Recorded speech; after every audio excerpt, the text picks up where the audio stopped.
Imagine for a second that you owe a debt so massive, like just incredibly astronomical. We are talking a debt that would literally take you thousands of lifetimes to pay off. Right, just a number that doesn't even make sense. Exactly, like a number with so many zeros, it looks like a glitch on a computer screen. Yeah. And your family, your future, literally everything you own is about to be seized. It's all getting liquidated. You are standing in front of this lender, and you are terrified. Completely terrified. Pleading for just a little more time, right? Even though you know full well it's a completely empty promise. You can't pay it. Which is desperate. Right.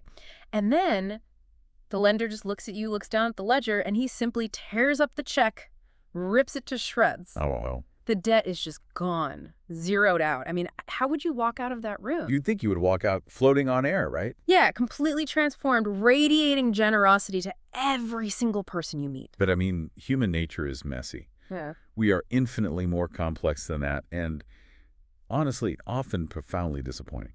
Totally. Which is exactly what we're getting into today. Welcome to today's deep dive.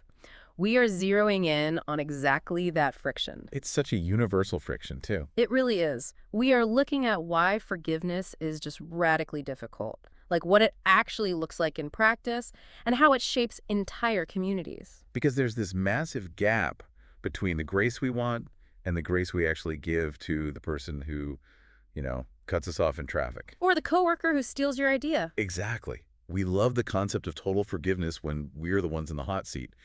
But man, we become rigid accountants the exact moment someone owes us something. So true. Okay, let's unpack this. To really dig into this, we are using a fascinating case study. We're looking at a specific sermon from a church down in Florida. They're called 1122. Right, and they were working through the book of Matthew. Yeah, their Matthew series, specifically Season 5, Episode 7. And the pastor delivered this incredibly gritty message on the reality of dealing with human brokenness. But we aren't just taking this at surface value today.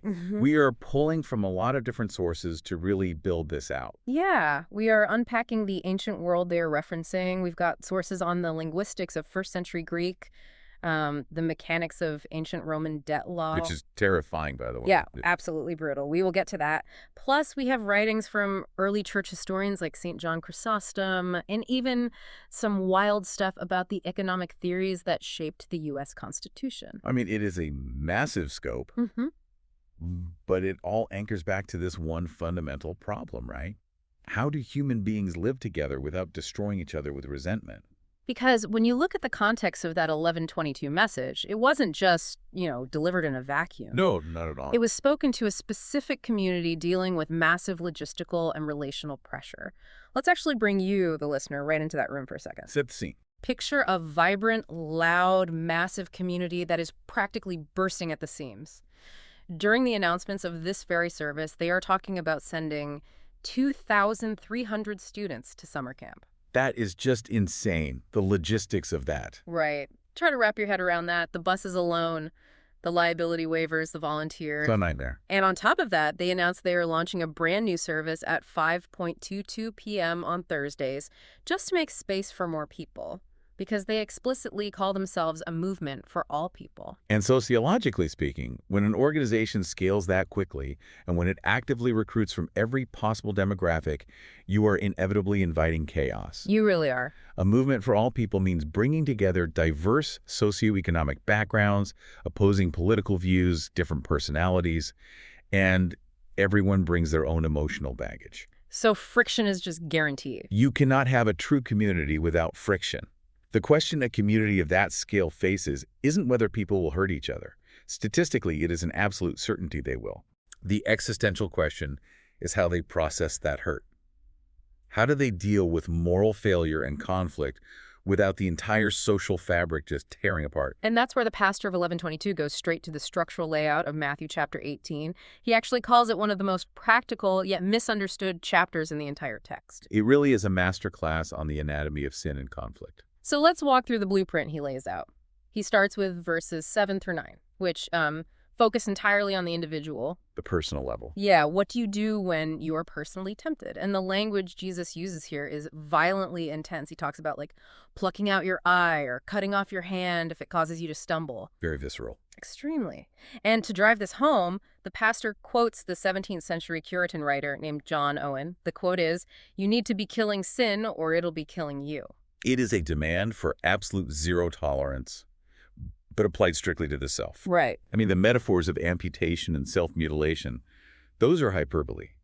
They're designed to shock a first-century audience into recognizing the lethality of moral compromise. It's life or death. Exactly. And psychologically, it's brilliant framing. We tend to view our own moral feelings as pets. Wait, pets? Yeah, we think we can keep our greed or our lust or our pride on a leash. We think we manage it. Oh, I see. Like, oh, it's just my little flaw. I have it under control. Right. But John Owen's theology, which echoes Matthew, treats it as a predator. If you are passively managing an addiction or a toxic behavioral pattern, you are already losing the war. Wow. You have to actively hunt it down and starve it. So the baseline is this ruthless, internal, militant mindset. You are at war with yourself. But then the sermon immediately pivots to verses 10 through 14, and the tone experiences this violent whiplash. It really does. Jesus shifts from how we should treat our own sin to how God treats a sinner, and the pastor brings up the parable of the prodigal son to illustrate this. Such a famous story. Yeah. He paints this vivid picture of the father seeing his rebellious son returning from a long way off. And what does the father do? He hikes up his robe and sprints down the dirt road. Okay, we have to pause and look at the cultural anthropology of that moment because it's huge. Yeah, break that down. In first-century Middle Eastern culture, a wealthy, older patriarch did not run. It was considered deeply undignified. Really? Just the act of running? Yes. To run, you had to pull your tunic up around your waist, exposing your legs. It was shameful. Oh, wow. I never knew that. Furthermore, this son had essentially told his father to drop dead. Right. He took his inheritance early and squandered it among Gentiles. Yeah, he completely insulted the family. Exactly. And under the strict law of the time, the village would have been well within their rights to perform this ceremony. It's called the kazaza. Kazazia, what is that? It involved breaking a pot in front of the son to signify he was cut off from the community forever. He was dead to them. Wait, so the father isn't just running because he's excited to see his kid? No. He is running a foot race against the judgment of his own community. He's trying to get to him before the village can break the pot. Precisely. He is humiliating himself to reach the boy before the rigid legalism of the village can banish him. The father throws his own robe around the boy, covering the dirt and the shame. That is incredible. It's an overwhelming, undignified rush of grace. And Jesus is deliberately placing these two concepts back to back in the text. You must be ruthlessly violent in amputating your own temptation, but wildly, undignifiedly merciful when dealing with the brokenness of others. That is such a stark contrast. And that brings us to the third part of the progression, which is verses 15 through 20. And this is where it gets incredibly complicated. Oh yeah, because now other people are involved. Right. We aren't just dealing with personal temptation or God's grace anymore. We are dealing with human-to-human confrontation. How does the church, like the actual community, deal with conflict? And Jesus lays out a step-by-step de-escalation process. Yeah, he says to go to the person privately first. If they don't listen, take 1 or 2 witnesses. If they still refuse, bring it to the wider community. The 1122 pastor actually references a concept from his colleague, Pastor Joby, about this. Right, calling this being run over by the grace train. The grace train. Yeah, the goal isn't punishment. It's relentless pursuit for the sake of restoration. Which, let's be honest, is incredibly difficult to execute in reality. Oh, almost impossible. To understand why this feels so abrasive to us today, we need to look at the supplemental source material we have regarding the book of Ezekiel, specifically chapter 33. Okay, where does Ezekiel fit into this? This source unpacks the ancient military concept of the watchman. In ancient walled cities, the watchman had one job: stand on the wall, watch the horizon, and blow the horn if an invading army approached. Simple enough. But the text in Ezekiel establishes a terrifying accountability. If the watchman blows the horn and the citizens ignore it, their blood is on their own heads. Right, he did his job. But if the watchman sees the sword coming, feels afraid, and stays silent, the city is destroyed, and their blood is required at the watchman's hand. Meaning you are literally complicit if you see the danger and say nothing. Yes. Wow. So if I see a friend destroying their marriage or embezzling money or spiraling into addiction, and I just, offer polite pleasantries, I am failing the fundamental duty of a friend. You're being a silent watchman. But look at how that ancient concept collides with modern sociology. Yeah, because we do not like being told what to do. Exactly. We live in an era heavily defined by moral relativism and radical individualism. The prevailing cultural dogma is live and let live. Totally. Any attempt to correct someone's behavior, especially in matters of morality or ethics, is instantly categorized as toxic judgment. We are terrified of being perceived as intolerant. So we have communities of people just watching their friends walk off cliffs, completely paralyzed by the fear of being called judgmental. But wait, how do you actually execute this without just becoming a self-righteous jerk? That is the million-dollar question. Because we all know people who absolutely love playing the watchman, right? They love pointing out everyone else's flaws. And it never feels like a rescue mission. It feels like they just enjoy the power trip. Oh, for sure. We've all met that guy. So how does a community fulfill this mandate to confront without turning into a toxic surveillance state? To solve that, the sources point us to the linguistic and theological commentary on the Epistle of 1 John. The commentary makes a razor-sharp distinction between judging someone and correcting them. Okay, what's the difference? Judging is inherently about separation. When you judge someone, you are drawing a definitive line in the sand. You are establishing a hierarchy. Like, I am up here and you are down there. Exactly. I'm the righteous observer over here, and you are the flawed failure over there. You categorize them, put them in a box, and walk away. Right. Biblical correction, however, is fundamentally about proximity and restoration. Just climbing down into the mud with them, acknowledging that you are both fundamentally flawed, and trying to pull them out. Oh, that's a great visual. It's kind of like the difference between a sniper taking a shot from a safe distance and a medic running out into open fire. That's a perfect analogy. The medic is pointing out that you are bleeding, which, is a harsh fact, but they are doing it while actively applying pressure to the wound. Exactly.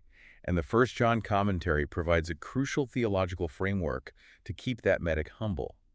It dives into the Greek text to differentiate between sin with a capital S and sins with a lowercase s. Okay, let's unpack that jargon for the listener.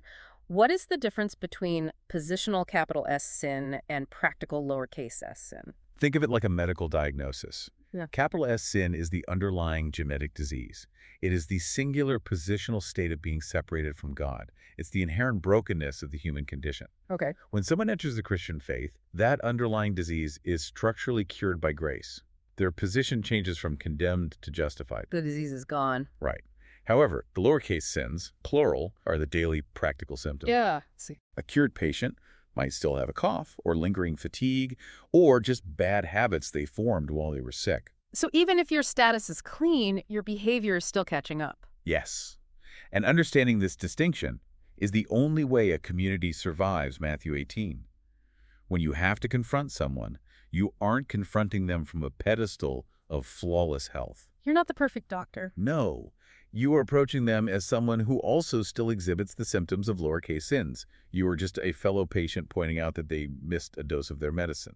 It completely removes the hierarchical arrogance of judgment. Completely? But hold on, I want to challenge this whole framework for a second. Go for it. I'm looking at these 3 parts of Matthew 18, and it feels like a massive psychological contradiction. How so? Well, you are telling me I have to be John Owen, ruthlessly amputating my own flaws with militant precision, but simultaneously, I have to be the prodigal father, warmly embracing the chaotic mess of other people. And on top of that, I have to be the watchman, blowing the horn on their destructive behavior without actually judging them.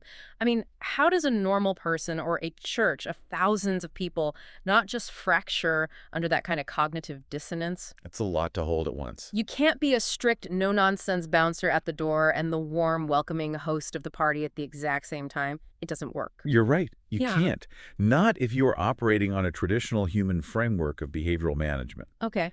If a community tries to balance those things through sheer willpower or institutional policy, they will either become a fortress of legalism, all bouncers, no hosts, or a swamp of permissiveness, all hosts, no standards. Yeah, we see that all the time. To resolve this tension, we have to look at how Jesus fundamentally rewrites the operating system.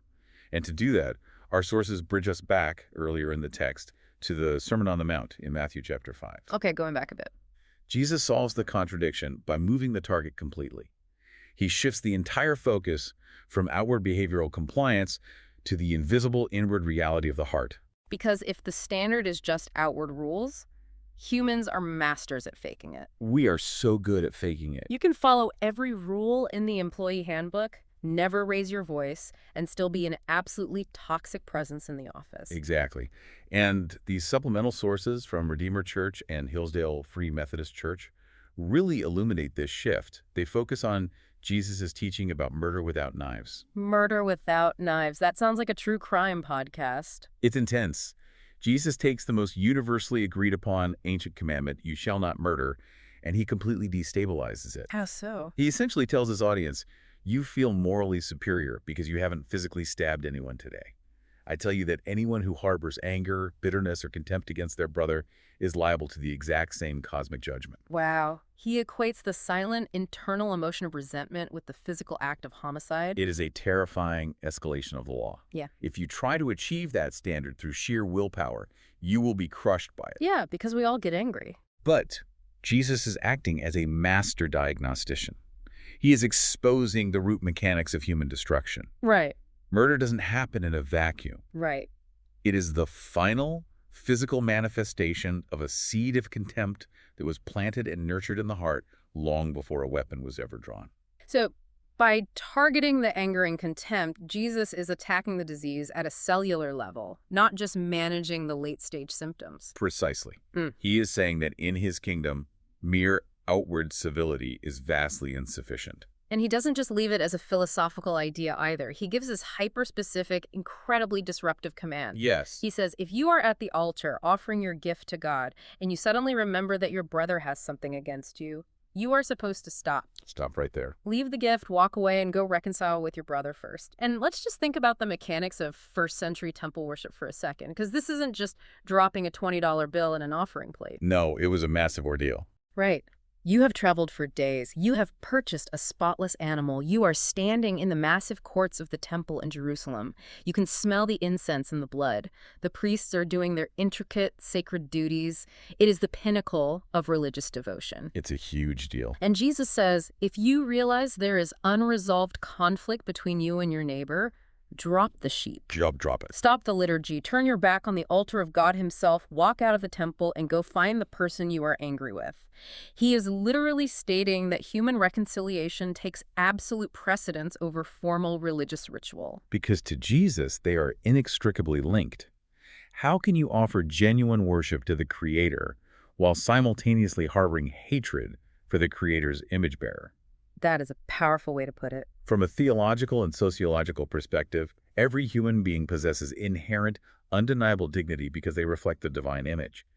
Therefore, if you harbor contempt for the image bearer, you are directly insulting the God who forged that image. You cannot separate your relationship with the divine from your relationship with your neighbor. Exactly.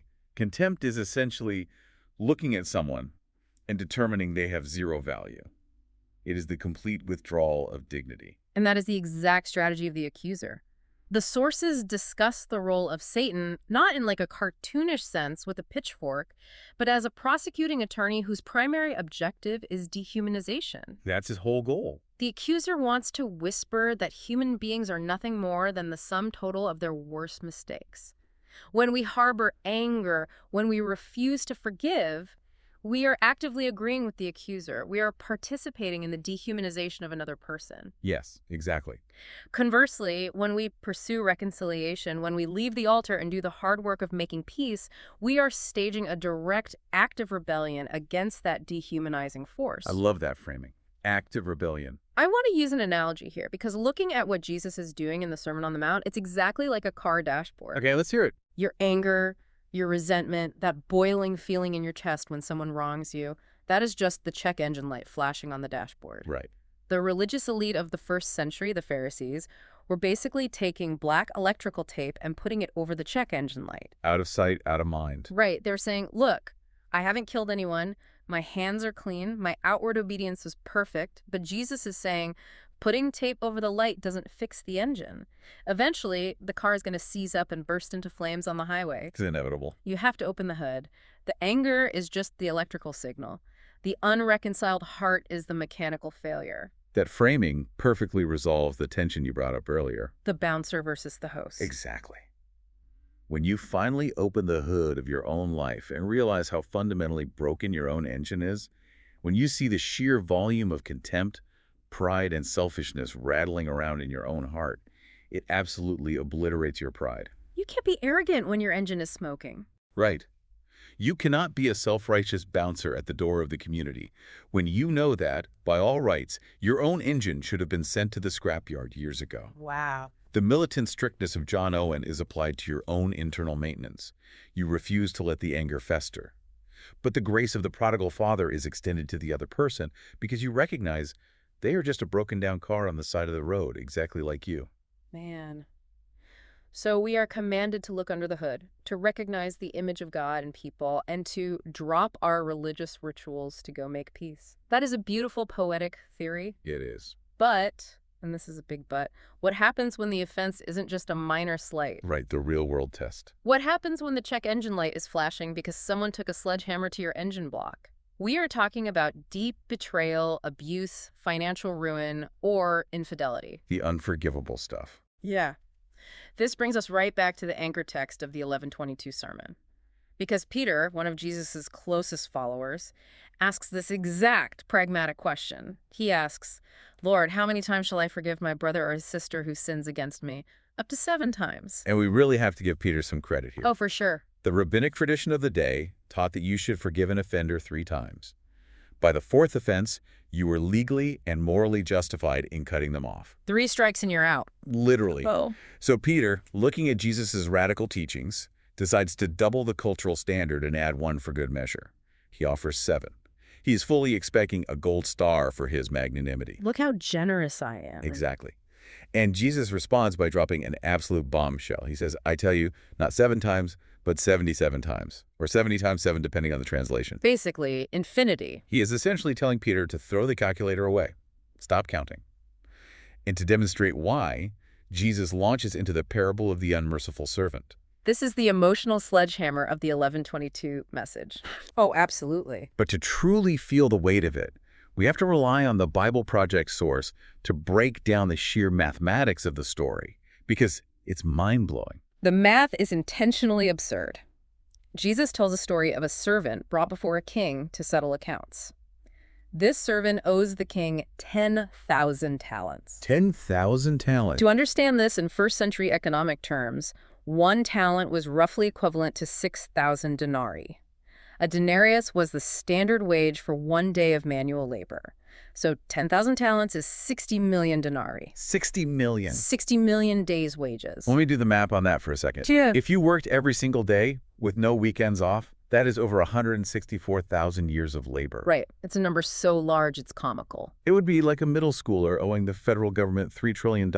It just exceeds the entire gross domestic product of Judea at the time. Exactly. The crowd listening to Jesus would have gasped and then probably laughed at the sheer hyperbole. The servant falls on his knees and says, "Be patient with me and I will pay back everything." Which is a desperate, ridiculous lie. He couldn't pay the interest on that debt in 100 lifetimes. Never. But the king, looking at this impossible ledger, is moved with compassion. He doesn't set up a payment plan. He doesn't garnish his wages. He completely cancels the debt. Wow. He wipes the 60 million day ledger totally clean and lets the man walk out free. It is the ultimate relief. But the story immediately turns dark. This same servant, who has just been forgiven a cosmic, impossible debt, walks out of the palace and bumps into a fellow servant. Right away. And this colleague owes him 100 denarii, 100 days' wages, not nothing, maybe a few months' rent. But compared to 60 million days, it's a rounding error. It's a fraction of a percent. And what does the forgiven servant do? He grabs his colleague by the throat, starts choking him, and demands immediate payment. And the tragic irony is that the fellow servant falls to his knees and uses the exact same phrase, "Be patient with me and I will pay it back." Oh man, word for word. It is a word-for-word echo of the grace the first servant just received. But instead of passing that grace along, the first servant refuses and has the man thrown into debtor's prison until he can pay the debt. It is a display of such a breathtaking hypocrisy that the other servants are horrified and report it to the king. As they should be. So the king summons the man back, furious, calls him a wicked servant, and throws him to the jailers until he can pay back all he owed, which, as we established, is 164,000 years. He is doomed. Doomed. But I want to pause here because the word jailers feels too sanitized.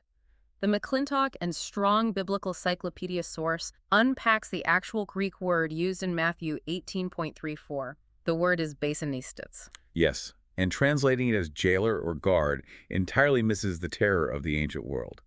A basinistes literally translates to a tormentor or one who examines by torture. Jeez. The root of the word comes from the idea of being tossed violently like a ship in a storm. So this isn't a guy with a ring of keys who locks you in a stone room and slides a tray of bread under the door 3 times a day.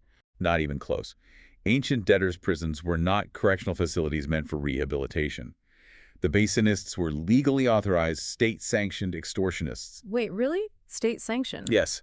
Their explicit job was to use severe physical and psychological methods. Yeah. Heavy iron chains, starvation, stress positions, beatings. That is horrific. And not necessarily to execute the debtor, because a dead man can't pay, but to inflict such severe agony that the debtor's friends and extended family outside the prison would be moved to pity. Oh, I see. The goal was to force the community to liquidate their own assets and pool their money to pay the debt just to stop the torture of their loved one. That is a brutally savage system. It's basically state-sanctioned kidnapping and ransom. It was the terrifying reality of Roman and Judean law at the time. The threat of the basinists hung like a sword over the head of the lower classes.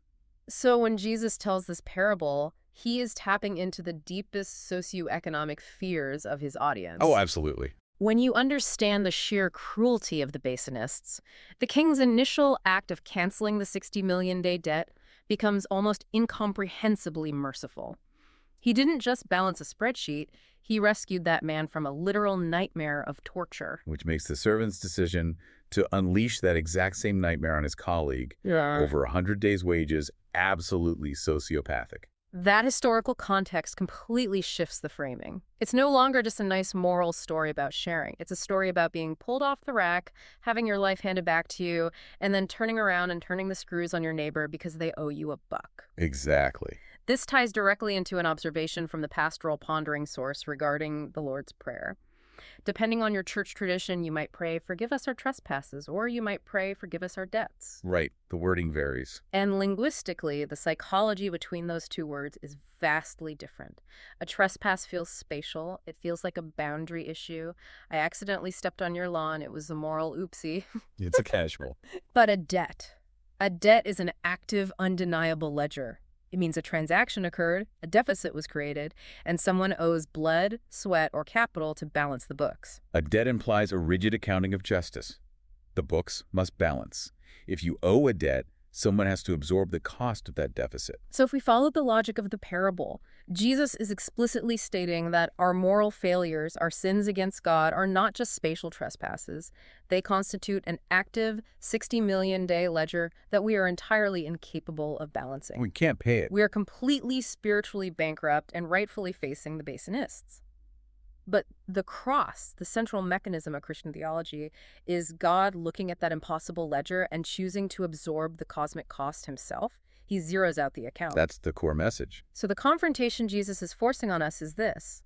If God has absorbed the cost of your 60 million day ledger, how can you possibly justify grabbing your spouse or your business partner or your parents by the throat and demanding they pay you back for the emotional 100 denarii they owe you? How could you? How can you hold on to your petty, vindictive ledgers when you have been released from an impossible one? The logic is inescapable. If you truly comprehend the magnitude of the 60 million day debt you have been forgiven, withholding forgiveness from others isn't just mean. It is a logical and spiritual impossibility. Wow. If you remain unmerciful, it is the definitive proof that you never actually understood or internalized the mercy you supposedly received. The depth of your grace toward others is the exact metric of your comprehension of God's grace towards you. Man, using financial ledgers as an analogy for spiritual sin is incredibly potent. But if we pull back, the Bible doesn't just use debt as a spiritual metaphor. No, it doesn't. It tackles literal, physical, socioeconomic debt with astonishing aggression. It wasn't just a metaphor for Jesus. It was a real-world legislative practice embedded in the genetic code of the Israelite people. To fully grasp the biblical theology of forgiveness, you have to examine its roots in Old Testament macroeconomics. Economics, really. Yes. The ancient Israelites were given a legal framework specifically designed to prevent the kind of crushing, generational debt slavery that Jesus referenced in the parable. We need to look at two specific economic mechanisms, the sabbatical year and the year of Jubilee. Okay, break down the mechanics of those, because to a modern, capitalist, credit score-driven society, these concepts sound like absolute economic anarchy. They really do. Yeah. So in Deuteronomy chapter 15, God institutes the sabbatical year, or the year of release. Yeah. The law dictated that at the end of every 7-year cycle, all debts between Israelites were completely canceled, erased. All debts. All of them. No matter how much was owed on year 7, the ledger went to zero. That is insane. But it goes even further. Leviticus 25 outlines the year of Jubilee, which occurred every 50th year, the year after 7 cycles of 7. Okay. During the Jubilee, not only were debts forgiven, but there was a massive redistribution of assets. Any ancestral land that a family had been forced to sell due to poverty was legally returned to them. Just handed back. Yes. And any Israelite who had fallen into such deep debt that they had to sell themselves into indentured servitude was immediately set free. I mean, how does an economy even survive that? If I'm a farmer in year 6 and I know year 7 is a sabbatical year, I'm not loaning anyone a dime. Right. You'd hoard your money. And physically, how did they eat? Because part of that law was that they couldn't plant crops in the 7th year. The land had to rest. It required immense, terrifying trust in divine provision. The text promises that God would bless the harvest of the 6th year so abundantly that it would sustain the nation through the 7th and 8th years. Okay, but sociologically, what is the point of all this disruption? The purpose of this system was profound.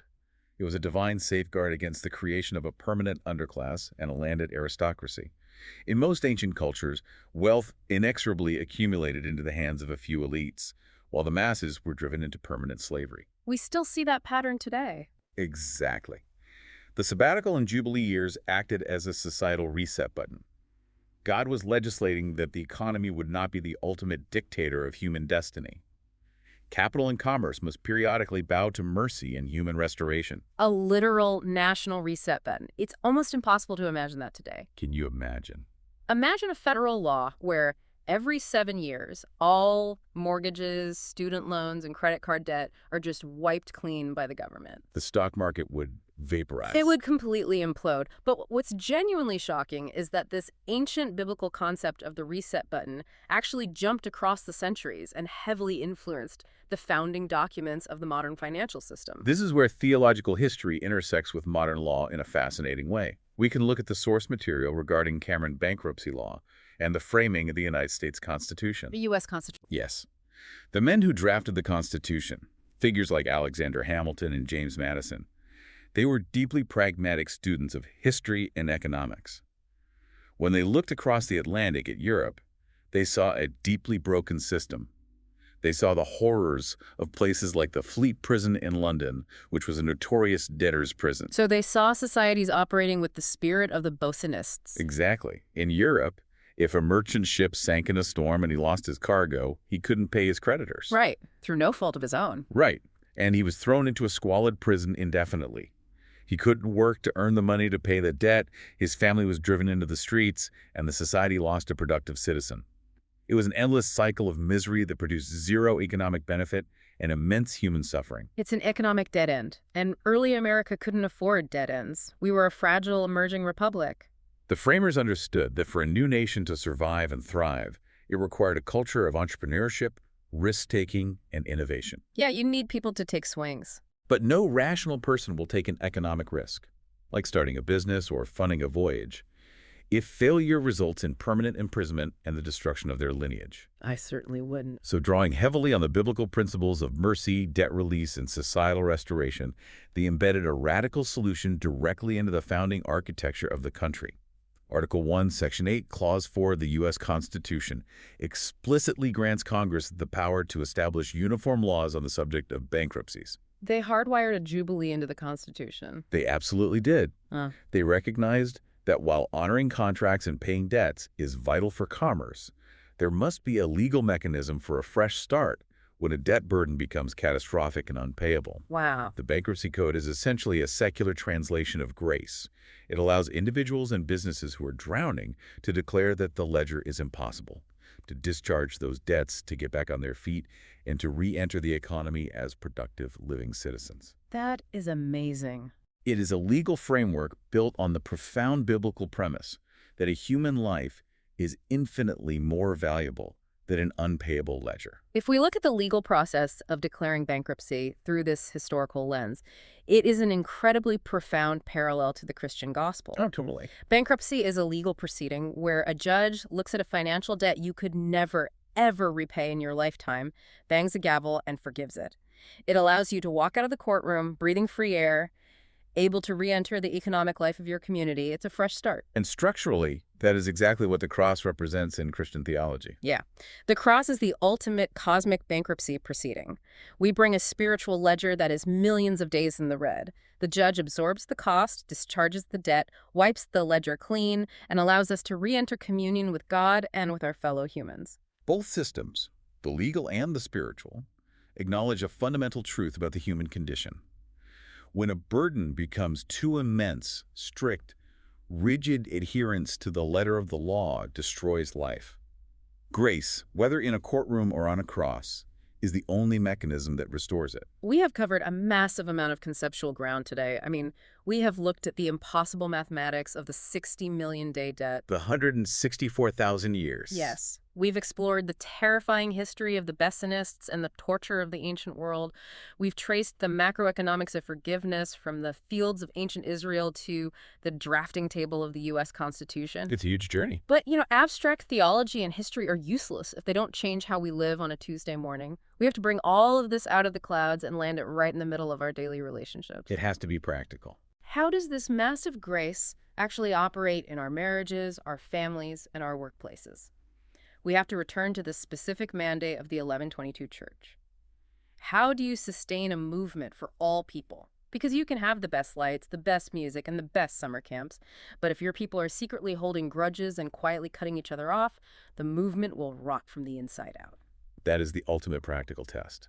A community defined by unforgiveness will inevitably fracture along the fault lines of its own resentments. Right. To understand how to engineer unity in the face of inevitable, constant human offense, the supplemental sources point us to the Apostle Paul's letter to the Ephesians, specifically chapter 4. What was going on in Ephesus at that time? We need to understand the sociology of Ephesus. It was a bustling, cosmopolitan port city. The church there was a volatile mix of Jewish converts who were raised with strict dietary laws and purity codes, and Gentile converts who came from a culture of pagan temples and radically different sexual and social ethics. Talk about a culture clash. Exactly. Putting those two groups in a room and telling them they are now family was a recipe for constant explosive offense. Which is exactly why Paul hammers the theme of unity so relentlessly in this letter. The source material highlights how, in just a few short verses in chapter 4, Paul repeats the word one 7 distinct times. 7 times. He says there is one body, one spirit, one hope, one Lord, one faith, one baptism, one God. He is aggressively pounding the drum. He's telling them, you are not a loose collective of independent contractors sharing a building. You are a single, interwoven organism. But that unity is not some mystical, automatic state of being. It requires gritty, exhausting, practical effort to maintain.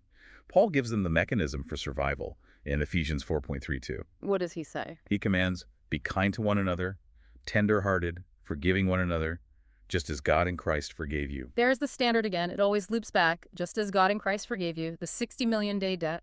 The early church fathers understood the psychological necessity of this standard. St. John Chrysostom, in his 4th homily on Ephesians, preaches on this exact dynamic. What's his take on it? He explains that if you want to find the capacity to forgive someone who has wronged you, you have to look backward at your own spiritual autopsy. Spiritual autopsy, wow. He reminds the Ephesians of Paul's earlier words, that they were dead in trespasses and sins, walking according to the prince of the power of the air. Dead in trespasses, that's intense rhetoric. Chrysostom is making a vital point. He is saying, you weren't just sick. You weren't just a basically good person who made a few mistakes.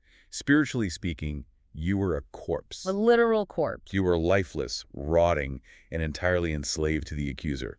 The fact that the creator of the universe reached down into the grave and breathed life back into your lungs should absolutely annihilate any sense of pride, superiority, or entitlement you hold. When you truly grasp that you are a spiritual corpse, reanimated purely by grace, you lose the ability to look down your nose at someone else who steps on your toes. Pride is the primary engine of unforgiveness. Recognizing your own desperate terminal need for grace is the only way to starve that engine. If I can keep the memory of my own 60 million day debt front and center, it keeps me grounded. The source titled Living Like Jesus builds on this. It makes the point that Christians are commanded to live lives that are sociologically distinct from the surrounding culture. Noticeably different.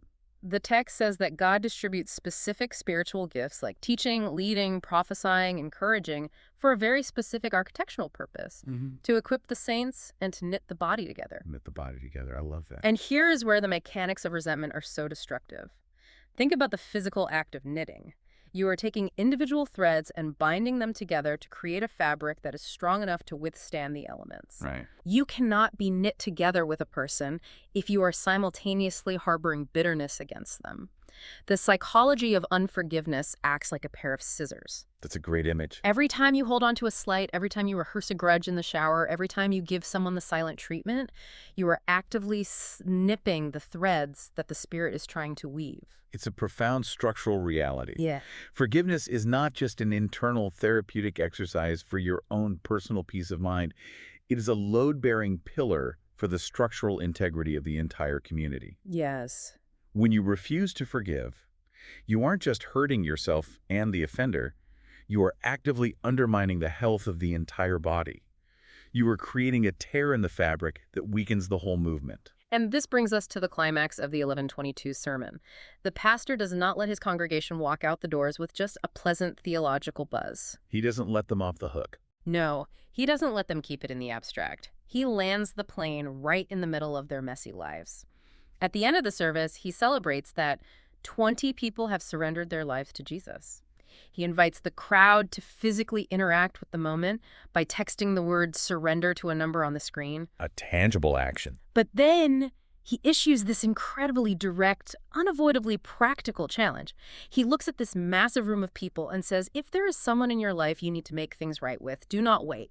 He says, do the hard thing this week and forgive them like Jesus has forgiven you. Wow. It is not a suggestion for their 5-year plan. It is a mandate with a deadline. He takes the cosmic theology of the cross, the impossible mathematics of the 10,000 talents, the historical horrors of the debtor's prison, and he distills all of it into a single executable action item. Do the hard thing this week. And that is where the rubber meets the road, because it proves that forgiveness isn't a theological concept trapped in a 19th century commentary book. It is a very real, terrifying text message that you have to summon the courage to type out and send on a Tuesday afternoon. Exactly. It is a phone call you have to make with a shaking voice. It is a profoundly uncomfortable conversation you have to have over a cup of coffee, where you look someone in the eye and say, what you did hurt me deeply. It cost me. But I am choosing to zero out the ledger. I am releasing the debt. It's incredibly brave. It is gritty, it feels unnatural, and it is incredibly hard. But according to this blueprint, it is the only way to actually unlock the door and walk out of the prison. It is the brutal, beautiful, practical application of grace. It is forcing the reality of the kingdom to move from intellectual assent in the head down into the transformation of the heart and out into the physical actions of the hands. We have been on a massive journey today. We started by looking at the vibrant, chaotic reality of the 1122 community, exploring what it actually takes to maintain a movement for all people. We covered a lot of ground. We unpacked the Matthew 18 blueprint, the violent demand to amputate our own temptation while sprinting with undignified grace toward the brokenness of others. We looked at the deep mechanics of the Sermon on the Mount, realizing that Jesus demands we open the hood and deal with the flashing check engine light of our anger, prioritizing human reconciliation over religious ritual. Right.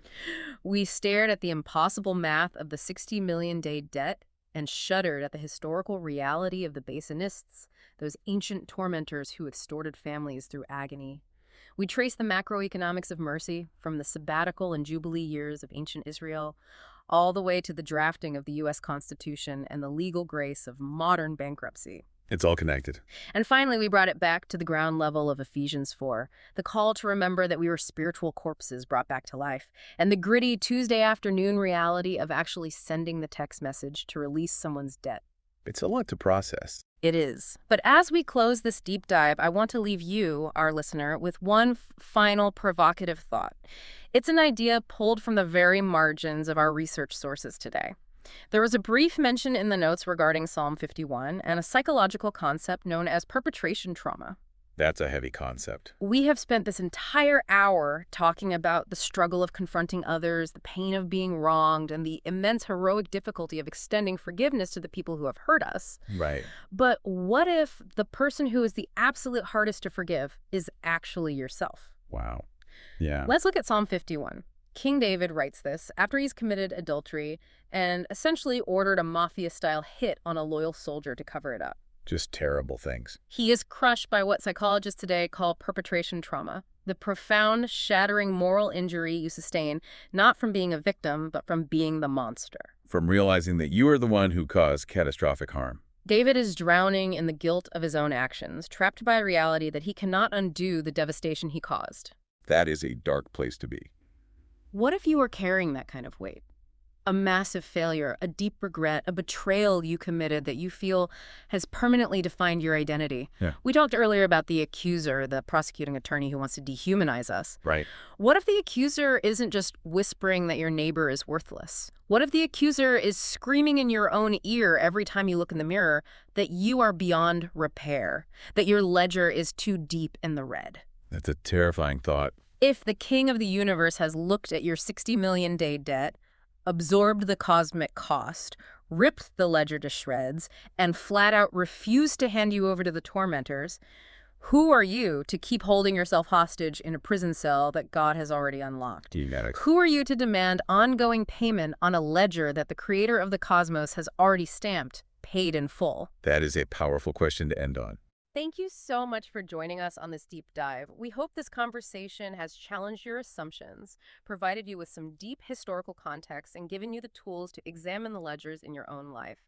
Keep asking hard questions, keep seeking grace, and we will see you on the next deep dive.